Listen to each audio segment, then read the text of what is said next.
සුබ දවසක් හැමෝටම. අපි ඔන්න අද තවත් වීඩියෝ එකකින් හමු වුණා. වර්තමානයේ බොහෝ දෙනෙකුට නිතර සෑදෙන රෝගකාරකයක් තමයි හිස්සොරි. එම රෝගය සඳහා වැඩි මුදලක් වැය නොකර පහසුවෙන් භාවිතා කළ හැකි ඖෂධ කීපයක් අපි දැන් බලමු.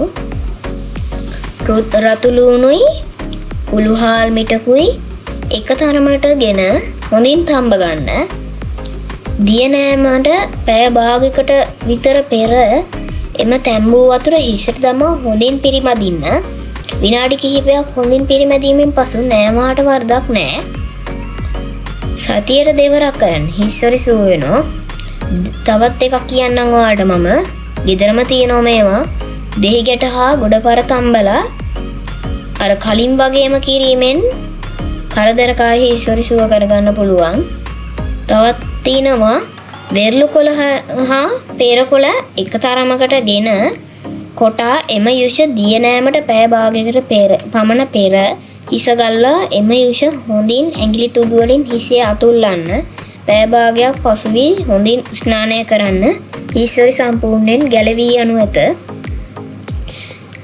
තව තියෙනවා මේව ඔයාලට මේ ඖෂධ හැම එකම ගෙදරින්ම හොයාගෙන ඔයාලට පාවිච්චි කරන්න පුළුවන්. දෙහි කොළ මිටක් ගන්න. ඒට දෙහි ගෙඩියක් කීනියට කපා තම්බා ගන්න. එම දියරින් නෑමට පැය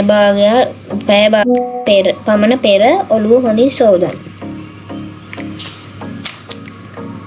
ඊට පස්සේ මේක හිස්සොරි කරදරයට කදිමුසුවක්. සතියට දෙවරක් තරම මේ කරලා බලන්න ඕගොල්ලොත්. නිතරම හිස පේසිඳුවෙන් තබා ගැනීම ස්නානය කිරීම අඩු වශයෙන් සතියට දින 4ක් හෝ 5ක් ස්නානය කළ යුතුයි. ඖෂධීය තෙල් වර්ගයක් හෝ තල තෙල් පොල් තෙල් වැනි දෙයක් හිසට දමන්න. හරි, අද එහෙනම් මම වීඩියෝ එක ඉවර කරනවා. ඕගොල්ලෝ මේ වීඩියෝ එක බලුවට ගොඩක් ස්තුතියි. මේ ජයසිත අවස්ථාරන ෂෙයා කරන්න, සබ්ස්ක්‍රයිබ් කරන්නත් අමතක කරන්න එපා. ආයුබෝවන් හැම දිනකට.